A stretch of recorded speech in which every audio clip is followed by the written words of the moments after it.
Welcome to my channel Jaya beyond.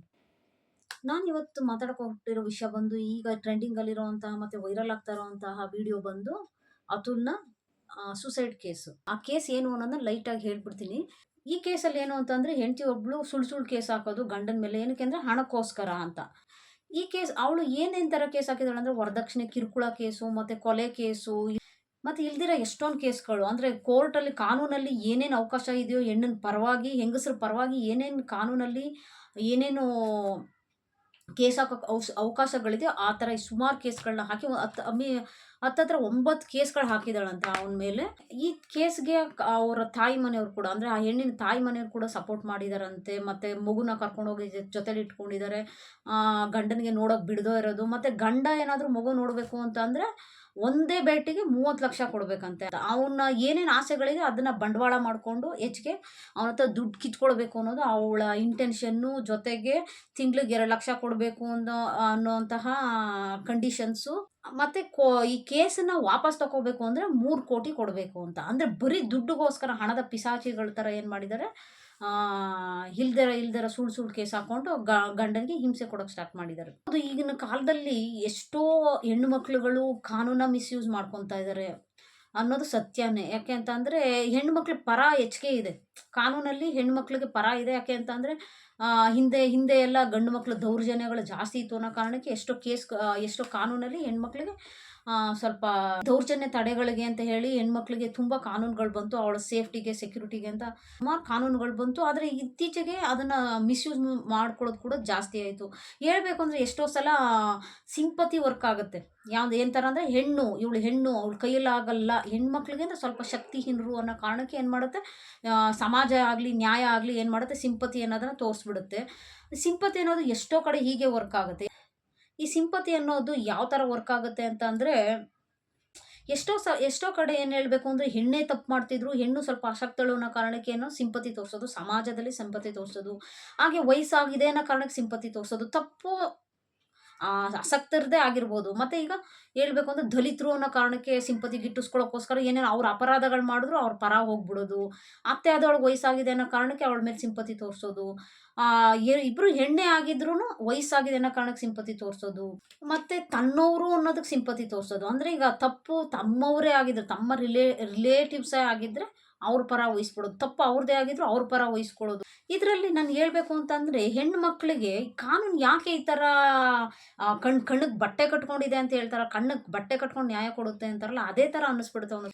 ಕೆಲವು ಸಲ ಅನಿಸುತ್ತೆ ಕಾನೂನಲ್ಲೂ ಕೆಲವು ತಪ್ಪುಗಳಿದೆಯೇನೋ ಅಂತ ಅನ್ನಿಸ್ಬಿಡುತ್ತೆ. ಈ ಥರ ಕೇಸ್ಗಳನ್ನ ನೋಡಿದ್ರೆ ಕಾನೂನಲ್ಲೂ ತಪ್ಪುಗಳು ನಡೀತಾ ಇದೆಯೇನೋ ಅಂತ ಅನಿಸುತ್ತೆ. ಸಾಯಕ್ಕೆ ಮುಂಚೆ ಈ ಅತುಲ್ ಅನ್ನೋನು 1 ಅವರ್ ವಿಡಿಯೋ ಮಾಡಿದ್ದಾನೆ. ಅದರಲ್ಲಿ ಏನು ಹೇಳ್ತಾನೆ ಅಂದರೆ ನ್ಯಾಯ ಅವಳ ಪರವಾಗಿತ್ತು, ನ್ಯಾಯಾಧೀಶರು ಕೂಡ ಲಂಚ ತಗೊಳ್ತಾ ಲಂಚಕ್ಕೆ ಆಸೆ ಪಟ್ಟಿದ್ರು, ಹಾಗಾಗಿ ಅದಕ್ಕೆ ಅವರ ನಡವಳಿಕೆಗಳು ಸಾಕ್ಷಿಯಾಗಿತ್ತು ಅಂತ ಹೇಳ್ತಾನೆ. ಮತ್ತು ಸುಮಾರು ಆರೋಪಗಳನ್ನ ಮಾಡಿದ್ದಾನೆ. ಮತ್ತು ನನಗೆ ಜಸ್ಟಿಸ್ ಸಿಗೋವರೆಗೂ ನನ್ನ ಆಸ್ತಿನ ವಿಸರ್ಜಿಸಬೇಡಿ, ಅದನ್ನು ನನಗೆ ನ್ಯಾಯ ಸಿಕ್ಕಿಲ್ಲ ಅಂತಂದರೆ ಚರಂಡಿಗೆ ಹಾಕ್ಬಿಡಿ ನನ್ನ ಆಸ್ತಿನ ಅನ್ನೋಷ್ಟು ಕೋಪನ ತೋರಿಸ್ಕೊಂಡಿದ್ದಾನೆ. ಈ ಸೂಸೈಡು ಅನ್ನೋದು ಏನಾಗುತ್ತೆ ಅಂತಂದರೆ ಕೆಲವು ಸಲ ಮೈಂಡ್ಗೆ ಏನು ಬರುತ್ತೆ ಅಂದರೆ ಅದು ಕೂಡ ಸಿಂಪತಿ ಗಿಟ್ಟಿಸ್ಕೊಳ್ಳೋಕ್ಕೆ ಅನ್ನೋ ಥರ ಆಗುತ್ತೆ. ಅಂದರೆ ಅವನು ಹೋರಾಡ್ಬೋದಿತ್ತು, ಇದಕ್ಕೆ ಇನ್ನೇನು ಇದೇ ಇಲ್ಲ, ಅವ್ನು ಸೂಸೈಡ್ ಮಾಡ್ಕೊಳ್ಳೋಂಥ ಕಷ್ಟದ ನಿರ್ಧಾರ ತಗೊಳ್ಳೋದು ಬದಲಿಗೆ ಕೇಸಲ್ಲಿ ಏನಾಗುತ್ತೋ ಹೋರಾಡ್ಬೋದಿತ್ತು, ಜೈಲ್ಗೆ ಹಾಕಿದ್ರೆ ಒಂದು ಪಕ್ಷ ಇದ್ದುಬಿಟ್ಟೇ ಬರ್ಬೋದಿತ್ತು. ಸೂಸೈಡ್ ಮಾಡ್ಕೊಂಡು ಏನು ಪರಿಹಾರ ಸಿಕ್ತು ಅಂತ.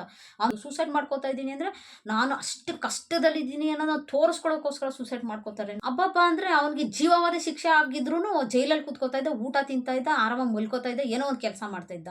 ಅಂದರೆ ಈ ಕೇಸಲ್ಲಿ ಇನ್ನೂ ಒಂಥರ ಮಾಡ್ಬೋದಿತ್ತು. ಅವಳು ಕೊಡೋ ದುಡ್ಡನ್ನ ಒಳ್ಳೆ ಲಾಯರ್ಗೆ ಕೊಟ್ಟಿದ್ರೆ ಇನ್ನೂ ಒಳ್ಳೆ ಐಡಿಯಾಗಳನ್ನ ಕೊಡ್ತಾ ಇದ್ರು. ಇಲ್ಲ ಅಂತಂದರೆ ಕೇಸ್ನ ಆ ಕೋರ್ಟಲ್ಲಿ ಇದಾಗಿಲ್ಲ ಅಂದರೆ ಇನ್ನು ಮುಂದಕ್ಕೆ ಹೈಕೋರ್ಟ್ಗೆ ಅಥವಾ ಸುಪ್ರೀಂ ಕೋರ್ಟ್ಗೆ ಈ ಥರ ಮುಂದಕ್ಕೆ ಕೇಸ್ ಮುಂದುವರಿಸ್ಬೋದಿತ್ತು. ನಾನು ಹೇಳೋದೇನಂತಂದರೆ ಅವಳು ಕೊಡೋ ದುಡ್ಡಲ್ಲಿ ಸ್ವಲ್ಪ ಆದರೂ ಒಳ್ಳೆ ಲಾಯರ್ಗೆ ಕೊಟ್ಟಿದ್ರೆ ಒಂದು ಪಕ್ಷ ಈ ಕೋರ್ಟಲ್ಲಿ ಆಗಿಲ್ಲ ಅಂದರೆ ಇನ್ನು ಮುಂದಕ್ಕೆ ಇನ್ಯಾವುದೋ ಕೋರ್ಟಲ್ಲಿ ಕೇಸ್ನ ಬೇರೆ ಕಡೆ ಹಾಕ್ಕೊಂಡು ಕೇಸ್ನ ಮುಂದುವರಿಸಿ ಅವನ ಪರವಾಗಿ ಮಾಡ್ಕೋಬೋದಿತ್ತು ಕೇಸ್ನ. ಹೇಳ್ಬೇಕು ಅಂದರೆ ಅವಳು ಕೊಡೋ ದುಡ್ಡಲ್ಲಿ ಕಾಲ್ಭಾಗನಾದ್ರೂ ಒಳ್ಳೆ ಲಾಯರ್ಗೆ ಕೊಟ್ಟಿದ್ರೆ ಆ ಕೇಸ್ ಇವನು ಪರ ಆಗದಿದ್ರೂ ಆಗ್ತಿತ್ತೇನೋ. ಇವನು ಸೂಸೈಡ್ ಮಾಡಿಕೊಂಡು ಅವನ ಜೀವನ ಕಳ್ಕೊಂಡ. ನನ್ನ ಪ್ರಕಾರ ಅವ್ನ ಜೀವ ಕಳ್ಕೊಂಡ. ಈಗ ಅವಳಿಗೆ ಶಿಕ್ಷೆ ಆಗ್ಬೋದು, ಆದರೆ ಅವಳಿಗೆ ಆಗೋ ಶಿಕ್ಷೆಗಿಂತ ಹೆಚ್ಚಿಗೆ ದೊಡ್ಡ ಶಿಕ್ಷೆ ತನಗೆ ತಾನೇ ತಗೊಂಡಿದ್ದಾನೆ. ಸತ್ತ ಮೇಲೆ ಎಲ್ಲ ಮುಗಿದೋಯ್ತು. ಈಗ ಅವಳಿಗೆ ಶಿಕ್ಷೆ ಆಗುತ್ತೋ ಬಿಡುತ್ತೋ ಅನ್ನೋದನ್ನ ಕಣ್ಣಿಂದ ನೋಡೋಕೆ ಆ ವ್ಯಕ್ತಿನೇ ಇಲ್ಲ. ಹೇಳ್ಬೇಕು ಅಂದರೆ ಆ ವ್ಯಕ್ತಿನೇ ಇಲ್ಲ, ಎಲ್ಲ ಮುಗ್ದೇ ಹೋಯ್ತು. ನಾನು ಮಂಡ್ಯದಿಂದ ಬರುವಾಗ ಕ್ಯಾಬ್ ಡ್ರೈವರು, ನಾನು ಮತ್ತು ನನ್ನ ಫ್ಯಾಮಿಲಿ ಕ್ಯಾಬಲ್ಲಿ ಬರ್ತಾ ಇದ್ವಿ. ಅವಾಗ ಕ್ಯಾಬ್ ಡ್ರೈವರ್ ಕೂಡ ಡೈವರ್ಸ್‌ಗೆ ಅಪ್ಲೈ ಮಾಡ್ಕೊಂಡಿದ್ದೀನಿ. ನಮಗೆ ಕೆಲವು ವಿಷಯಗಳು ಒಬ್ರಿಗೊಬ್ರು ಹೊಂದಾಣಿಕೆ ಆಗಲಿಲ್ಲ. ಡೈವರ್ಸಿಗೆ ಅಪ್ಲೈ ಮಾಡ್ಕೊಂಡಿದ್ದೀನಿ. ಅವಳು ನನಗೆ ಇಷ್ಟು ಕೊಡು, ನನ್ನ ಆಸ್ತಿನಲ್ಲಿ 40% ಕೊಡು, ಅದು ಕೊಡು, ಇದು ಕೊಡು ಅಂತ ಇದ್ಲು. ಮತ್ತು ಜೀವನಾಂಶ ಇಷ್ಟು ಕೊಡು, ಅಷ್ಟು ಕೊಡು ಅಂತ ಎಲ್ಲ ಡಿಮ್ಯಾಂಡ್ ಮಾಡ್ತಾ ಇದ್ಲು. ಅದಕ್ಕೆ ನಾನು ಏನು ಮಾಡಿದ್ದೀನಿ ಅಂದರೆ ಕೆಲಸ ಬಿಟ್ಬಿಟ್ಟು ಕ್ಯಾಬ್ ಡ್ರೈವರಾಗಿ ಕೆಲಸ ಮಾಡ್ತಾ ಇದ್ದೀನಿ. ಅವನು ಒಳ್ಳೆ ಟ್ಯಾಲೆಂಟ್ ಇರೋ ವ್ಯಕ್ತಿ ಇತ್ತು. ಕೆಲಸದಲ್ಲಿ ತುಂಬ ಕಂಪ್ನಿಗಳಿಗೆ ಸೆಕ್ಯೂರಿಟಿಗಳನ್ನ ಪ್ರೊವೈಡ್ ಮಾಡೋ ಅಂಥ ಸೆಕ್ಯೂರಿಟಿ ಏಜೆನ್ಸಿ ಇಟ್ಕೊಂಡಿದ್ರು ಅಂತ ಅನಿಸುತ್ತೆ. ಮತ್ತು ಸುಮಾರು ದೊಡ್ಡ ದೊಡ್ಡ ಕೆಲಸಗಳನ್ನೇ ಮಾಡ್ತಾಯಿದ್ರು. ಟೆಂಡರ್ಗಳು, ಗೌರ್ಮೆಂಟಿಂದ ಸಿಗೋ ಟೆಂಡರ್ಗಳನ್ನೆಲ್ಲ ತೊಗೊಂಡು ಏನೇನೋ ಸುಮಾರು 1, 2 ಥರ ಅಲ್ಲ, ಸುಮಾರು ಥರ ಬಿಸ್ನೆಸ್ಗಳನ್ನ ಮಾಡ್ಕೊತಾ ಇದ್ದ. ಆ ವ್ಯಕ್ತಿ ಏನು ಮಾಡ್ತಾ ಇದ್ದಾನೆ ಅಂದರೆ ಎಲ್ಲ ಕೆಲಸನೂ ಬಿಟ್ಟು ಬರೀ ಕ್ಯಾಬ್ ಡ್ರೈವರಾಗಿ ಮಾಡ್ತಾ ಇದ್ದಾನೆ. ಆ ಕೇಸ್ ಎಲ್ಲ ಸಾಲ್ವ್ ಆದಮೇಲೆ ನಾನು ಒಳ್ಳೆ ಕೆಲಸ ಮಾಡ್ತೀನಿ. ಅಲ್ಲಿವರೆಗೂ ನನಗೆ ಕೆಲಸ ಇಲ್ಲ, ನನಗೆ ಸರಿಯಾದ ದುಡ್ಡಿಲ್ಲ ಅಂತ ಹೇಳ್ತೀನಿ. ನಾನು ಯಾಕೆ ಅವಳು ಕೊಡಲಿ ಅಂತ ಹೇಳ್ಬಿಟ್ಟು ಐಡಿಯಾ ಮಾಡಿಕೊಂಡು ಅವನು ಕ್ಯಾಬ್ ಡ್ರೈವರಾಗಿ ಕೆಲಸ ಮಾಡ್ತಾ ಇದ್ದ. ಈ ಥರ ಏನೋ ಒಂದು ಐಡಿಯಾ ಕೊಟ್ಟಿರೋರು, ಲಾಯರ್ಗೆ ಒಂದು ಸ್ವಲ್ಪ ದುಡ್ಡು ಕೊಟ್ಟಿದ್ರೆ ಸಾಕಾಗಿತ್ತು, ಇನ್ನೂ ಒಳ್ಳೆ ಐಡಿಯಾಗಳು ಕೊಡ್ತಾಯಿದ್ರು. ಕಾನೂನಲ್ಲಿ ಶಿಕ್ಷೆ ವಿಧಿಸೋದು ಏನಿದೆ ಅದರದ್ದು ತುಂಬ ಘೋರವಾದ ಶಿಕ್ಷೆ ಅಂತಂದರೆ ಅವ್ರಿಗೆ ಹ್ಯಾಂಗ್ ಮಾಡೋದು, ಅಂದರೆ ಅವ್ರಿಗೆ ಮರಣದಂಡನೆ ಕೊಡೋದು. ನನಗೆ ಈ ಕೇಸಲ್ಲಿ ಅನಿಸಿದ್ದೇನು ಅಂತಂದರೆ, ಈಗ ಅವನು ತಪ್ಪಿತಸ್ಥ ಆಗಿದ್ದರೆ ಅದು ಮನ್ಸಿಗೆ ಏನಂತ ಅನ್ನಿಸ್ಬೋದು, ಅದೊಂಥರ ಅವಮಾನ ಅನ್ನಿಸ್ಬೋದು. ಹೌದು, ನಾನು ಶಿಕ್ಷೆ ಕೊಟ್ಟಿದ್ದೆ ಅಂದರೆ ನನ್ನ ಹೆಂಡ್ತಿಗೆ ಆ ಥರ ಟಾರ್ಚರ್ ಮಾಡಿದ್ನೇನೋ ಅಂತ ಜನಗಳ ಮುಂದೆ ಅವಮಾನ ಆಗ್ಬೋದು, ಏನೇನೇನೋ ಥಿಂಕ್ ಮಾಡ್ಬೋದು. ಆದರೆ ಜನಗಳಿಗೆ ಹತ್ತಿರದವ್ರಿಗಂತೂ ಖಂಡಿತ ಗೊತ್ತಿರುತ್ತೆ. ತನ್ನ ತಂದೆ ತಾಯಿಗೆ ಆಗಲಿ, ತನ್ನ ರಿಲೇಟಿವ್ಸ್ಗಾಗಲಿ ಅವನು ಎಂಥವನು ಅನ್ನೋದು ಖಂಡಿತ ಗೊತ್ತಿರುತ್ತೆ. ಗೊತ್ತಿಲ್ದಿರ ಯಾರೋ ಏನೋ ಮಾತಾಡ್ಕೋತಾರೆ ಅನ್ನೋದನ್ನ ತಲೆಲಿಟ್ಕೊಂಡು ಆ ಥರ ಯೋಚನೆ ಮಾಡೋದನ್ನ, ಅದು ಮ್ಯಾಕ್ಸಿಮಮ್ ಶಿಕ್ಷೆ ಏನಾಗ್ತಾಯಿತ್ತು ಅವನಿಗೆ ಹೇಳ್ಬೇಕು ಅಂತಂದರೆ 2 ವರ್ಷ 3 ವರ್ಷ ಶಿಕ್ಷೆ ಆಗ್ತಿತ್ತೇನೋ, ಅಥವಾ ಅದನ್ನು ಕೇಸಿಂದ ಆಚೆನೂ ಬರ್ಬೋದಿತ್ತೇನೋ. ಅಂದರೆ ಮುಂದೆ ಕೇಸಲ್ಲಿ ಇದು ಸುಳ್ಳು ಕೇಸ್ ಹಾಕಿದ್ದಾಳೆ ಅಂತ ಸಾಬೀತಾಗ್ಬೋದಿತ್ತೇನೋ. ಕೊಲೆ ಸುಲಿಗೆಗಳನ್ನ ಮಾಡಿ, ಅಪರಾಧಗಳನ್ನ ಮಾಡಿ ಎಷ್ಟೋ ಜನ ಭಯವೇ ಇಲ್ಲದೆ ಆರಾಮಾಗಿ ಜೈಲಿಗೆ ಹೋಗಿ ಬರ್ತಾರೆ. ಆದರೆ ಇಲ್ಲಾಗಿದ್ದೇನು ಹೇಳ್ಬೇಕು ಅಂದರೆ, ಜಡ್ಜ್ ಕಡೆಯಿಂದ ಶಿಕ್ಷೆ ಅವ್ನಿಗಾಗೋದ್ ಬದಲಿಗೆ ತನಗೆ ತಾನೇ ಶಿಕ್ಷೆ ಕೊಟ್ಕೊಂಡ. ಹೇಳಬೇಕು ಅಂದರೆ ಈ ಕೇಸಲ್ಲಿ ತನಗೆ ತಾನೇ ಶಿಕ್ಷೆ ಕೊಟ್ಕೊಂಡ. ಅಂದರೆ ಮಾಡಬಾರ್ದನ್ನ ತಪ್ಪು ಮಾಡಿ ಘನಘೋರ ಶಿಕ್ಷೆ ಅಂತ ಏನಿದೆಯೋ, ಆ ಮರಣದಂಡನೆ ಅಂತ ಏನಿದೆಯೋ ಆ ಶಿಕ್ಷೆನ ಕೋರ್ಟ್ ಕಡೆಯಿಂದ ತಗೊಳ್ಳಿಲ್ಲ, ತನಗೆ ತಾನೇ ತಗೊಂಡ ಅನ್ನೋ ಥರ ಆಯಿತು. ಈಗಿನ ಕಾಲದಲ್ಲಿ ಹೆಣ್ಮಕ್ಳು ಅಷ್ಟೇ, ಗಂಡು ಮಕ್ಕಳು ಅಷ್ಟೇ, ಹಣ ಹಣ ಹಣ ಅಂತ ಹಣಕ್ಕೋಸ್ಕರ ರಾಕ್ಷಸರ ಥರ ಆಗ್ಬಿಟ್ಟಿದ್ದಾರೆ. ಹೇಳ್ಬೇಕು ಅಂದರೆ ದುಡ್ಡೇ ಎಲ್ಲ ಅನ್ನೋ ಥರ. ನಮ್ಮ ಕಡೆನೇ ಇತ್ತೀಚೆಗೆ ಒಂದು 2, 3 ಸೂಸೈಡ್ ಆಯಿತು. ಒಂದು ವರ್ಷದಲ್ಲಿ ಹತ್ತತ್ರ 1, 2 ವರ್ಷದ ಇತ್ತೀಚೆಗೇನೆ ಒಂದು 2, 3 ಸೂಸೈಡ್ ಮಾಡ್ಕೊಳ್ಳೋ ಕೇಸ್ಗಳಾಯಿತು. ನಾನು ಇಷ್ಟಪಟ್ಟು ಹುಡುಗನ್ನ ಮದುವೆ ಮಾಡ್ಕೊಳಕ್ಕೆ ಬಿಡ್ತಿಲ್ಲ ಅಂತ ಒಂದು ಹುಡುಗಿ ಸೂಸೈಡ್ ಮಾಡ್ಕೊತು. ನಮ್ಮಮ್ಮ ಒಂದು ಕತೆ ಹೇಳ್ತಾ ಇದ್ರು. ಅತ್ತೆ ಆದವಳು ಸೊಸೆಗೆ ಮತ್ತೆ ಅವಳ ಮಾವನ ಜೊತೆಗೆ ಸಂಬಂಧ ಕಲ್ಪಿಸಿದ್ದಕ್ಕೆ ಆ ಸೊಸೆ ಸೂಸೈಡ್ ಮಾಡ್ಕೊಂಡ್ಬಿಟ್ಲು ಅಂತ. ಮೊದಲು ಏನಾದ್ರು ಸೂಸೈಡ್ಗೆ ಟ್ರೈ ಮಾಡಿದ ಅಂದರೆ ಮೊದಲು ಟ್ರೈ ಮಾಡಿದ್ದಂತೆ ಬೇರೆ ಇನ್ನೇನೋ ರೀಸನ್ಗೋಸ್ಕರ. ಅವ್ರಿಗೆ ಆ ರೀಸನ್ ಸಿಕ್ಕಿಲ್ಲ ಅಂದರೆ ಇನ್ನೇನೋ ಒಂದು ರೀಸನ್ ಸಿಕ್ಕಿರೋದು ಸಾಯ್ಲಿಕ್ಕೆ ಅಂತ. ಸಾಯ್ಲಿಕ್ಕೆ ಸುಮಾರು ರೀಸನ್ಗಳು ಸಿಗ್ತವೆ, ಸೂಸೈಡ್ ಮಾಡ್ಕೊಳ್ಳೋಕೆ ಕಾರಣಗಳು ಸಿಗ್ತವೆ. ಹಂಗನ್ಬಿಟ್ಟು ಎಲ್ಲ ಕಾರಣಕ್ಕೂ ಪರಿಹಾರ ಸೂಸೈಡ್ ಒಂದೇ ಅಲ್ವಾ. ಸೂಸೈಡ್ ಮಾಡ್ಕೋತಾರೆ ಅಂತ ಅಂದರೆ ಅವ್ರಿಗೆ ಮಾತ್ರ ನೋವಿರೋದು, ಚೆನ್ನಾಗಿದ್ದಾರೆ ಅಂದರೆ ಅವ್ರು ನೋವೇ ಇಲ್ಲ ಅಂತ ಅಲ್ಲ.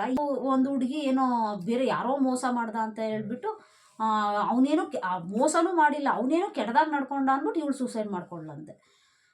ಅಂದರೆ ತಪ್ಪು ಮಾಡಿದವ್ರು ಶಿಕ್ಷೆ ಅನುಭವಿಸ್ಬೇಕು, ಅದು ಬಿಟ್ಬಿಟ್ಟು ಏನೂ ತಪ್ಪು ಮಾಡದೇ ಇದ್ದವರು ಸೂಸೈಡ್ ಮಾಡೋದು ತಮಗೆ ತಾವೇ ಶಿಕ್ಷೆ ಕೊಟ್ಕೊಳ್ಳೋದು ಇದ್ಯಾವ ನ್ಯಾಯ ಅಂತ ನನಗೂ ಅನ್ನಿಸ್ತು.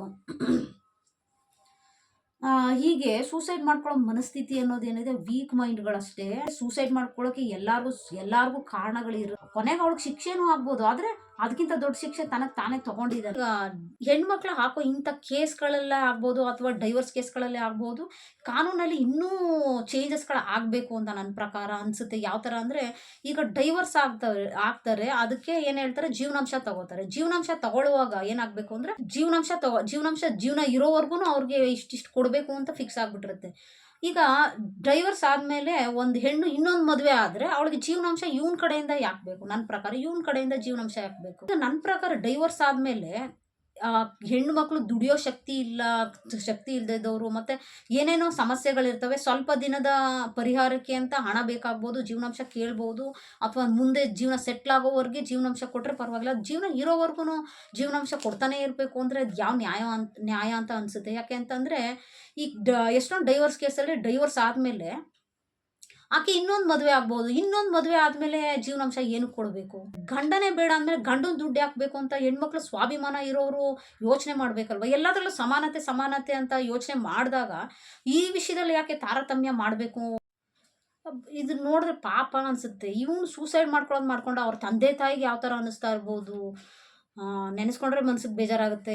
ಎಷ್ಟೋ ಸಲ ಹೆಣ್ಮಕ್ಳು ಯಾವ ಥರ ಯೋಚನೆ ಮಾಡ್ತಾರೆ ಅಂದರೆ, ಗಂಡ ಇದ್ರೇನು ಇಲ್ಲದೇ ಇದ್ರೇನು ಡೈವರ್ಸ್ ಆದರೆ ನಮ್ಗೆ ಆಸ್ತಿ ಬರುತ್ತೆ, ಗಂಡನ ಆಸ್ತಿ ಬರುತ್ತೆ, ಜೀವನಾಂಶ ಬರುತ್ತೆ, ಗಂಡ ಯಾತಕ್ಕೆ ಬೇಕು ಅಂತ ಯೋಚನೆ ಮಾಡೋ ಥರ ಇದು ಆಗ್ಬಿಟ್ಟಿದೆ. ಈ ಕಾನೂನು ವ್ಯವಸ್ಥೆ ಅನ್ನೋದು ಇನ್ನೂ ಸ್ವಲ್ಪ ಸುಧಾರಣೆಗಳಾಗಬೇಕು. ಎಷ್ಟೋ ವಿಚಾರಗಳಲ್ಲಿ ಚೇಂಜಸ್ಗಳು ಆಗಬೇಕು ಅಂತ ಅನಿಸುತ್ತೆ ನನಗೆ ಈ ವಿಚಾರದಲ್ಲಿ.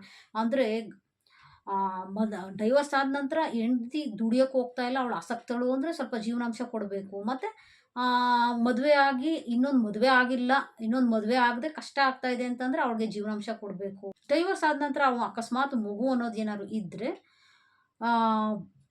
ಅವಳು ಮದುವೆ ಮಾಡ್ಕೊಂಡಿಲ್ಲ ಅಂದರೆ ಒಂದು ಪಕ್ಷ ಅವಳಿಗೆ ಆಸರೆಯಾಗಿ ಒಂದು ಮಗು ಬೇಕು, ಆ ಮಗುನ ಅಲ್ಲೇ ಇಟ್ಟಿದ್ರು ಪರವಾಗಿಲ್ಲ. ಅಕಸ್ಮಾತ್ ಒಂದು ಮದುವೆ ಮಾಡ್ಕೊಂಡ್ಬಿಟ್ರೆ ಅದು ಗಂಡನ ಮನೆಯವ್ರಿಗಾದ್ರೂ ಕೊಡಿಸ್ಬಹುದು.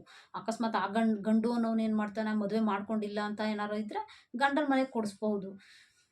ಈ ಥರ ಎಲ್ಲ ಎಷ್ಟೋ ಕಾನೂನಲ್ಲಿ ಕೆಲವೊಂದೊಂದು ಚೇಂಜಸ್ ಆಗಬೇಕು ಅನಿಸುತ್ತೆ. ಪೂರ್ತಿ ಹೆಣ್ಣನ ಪರ ಇರದೇನೆ ಏನು ಹೇಳಬೇಕು ಅಂದ್ರೆ ಸಮಾನವಾಗಿರಬೇಕು. ಎಲ್ಲ ವಿಷಯಗಳು ಸಮಾನತೆ ಇರಬೇಕು ಅಂತಂದರೆ ಈ ಥರ ಕಾನೂನಲ್ಲಿ ಚೇಂಜಸ್ಗಳು ಆಗಲೇಬೇಕು ಅಂತ ಅನಿಸುತ್ತೆ ನನಗೂ ಈ ಕೇಸ್ನ ನೋಡಿದ ನಂತರ. ಈ ಮಕ್ಕಳೆಲ್ಲ ಒಳ್ಳೆಯವರು ಅಂತ ಮೈಂಡ್ ಸೆಟ್ ಇತ್ತು. ಯಾಕೆ ಅಂತಂದರೆ ಹೆಣ್ಮಕ್ಳು ಕೆಟ್ಟ ಕೆಲಸಗಳಿಗೆ ಹೋಗಲ್ಲ ಅಂತ ಇತ್ತು. ಈಗ ಆ ಥರ ಇಲ್ಲ. ಹೇಳ್ಬೇಕು ಅಂದ್ರೆ ಎಲ್ಲ ಫೀಲ್ಡಲ್ಲೂ ನಾವು ಈಕ್ವಲ್ ಗಂಡನ ಸಮಾನಕ್ಕೆ ದುಡಿತೀವಿ, ಗಂಡನ ಸಮಾನಕ್ಕೆ ಇರ್ತೀವಿ ಅಂತ ಹೇಳಿ ಹಿಂದೆ ಎಲ್ಲ ಹೆಚ್ಚಿಗೆ ಕೆಟ್ಟ ಕೆಲಸಗಳನ್ನ ಗಂಡಸ್ರುಗಳು ಮಾಡ್ತಾಯಿದ್ರು. ಈಗ ಸಮಾನತೆ ಆಗ್ಬಿಟ್ಟಿದೆ. ಸಮಾನತೆ ಅಂತ ಹೇಳಿ ಗಂಡಸ್ರ ಸಮಕ್ಕೆ ಕೆಟ್ಟ ಕೆಲಸಗಳ್ನೂ ಹೆಂಗಸರು ಅಷ್ಟೇ ಸಮಾನವಾಗಿ ಮಾಡೋಕ್ಕೆ ಸ್ಟಾರ್ಟ್ ಮಾಡಿಬಿಟ್ಟಿದ್ದಾರೆ. ಹಂಗಾಗಿ ಇಲ್ಲಿ ಒಳ್ಳೆಯವರು ಹೆಣ್ಮಕ್ಳು ಅಂದರೆ ಒಳ್ಳೆಯವರು, ಗಂಡು ಮಕ್ಕಳು ಅಂದರೆ ಕೆಟ್ಟವರು ಅಂತ ಯೋಚನೆ ಮಾಡೋಂಗೇ ಇಲ್ಲ. ಈ ವಿಡಿಯೋ ನಿಮಗೆ ಇಷ್ಟ ಆಗಿದ್ದಲ್ಲಿ ಲೈಕ್ ಮಾಡಿ, ಕಾಮೆಂಟ್ ಮಾಡಿ, ಶೇರ್ ಮಾಡಿ. ಯಾರು ನನ್ನ ಚಾನಲ್ನ ಸಬ್ಸ್ಕ್ರೈಬ್ ಮಾಡದೆ ನೋಡ್ತಾ ಇದ್ರು ದಯವಿಟ್ಟು ಸಬ್ಸ್ಕ್ರೈಬ್ ಮಾಡ್ಕೊಂಡು ನೋಡಿ ಅಂತ ಕೇಳ್ಕೊತೀನಿ. Thank you so much.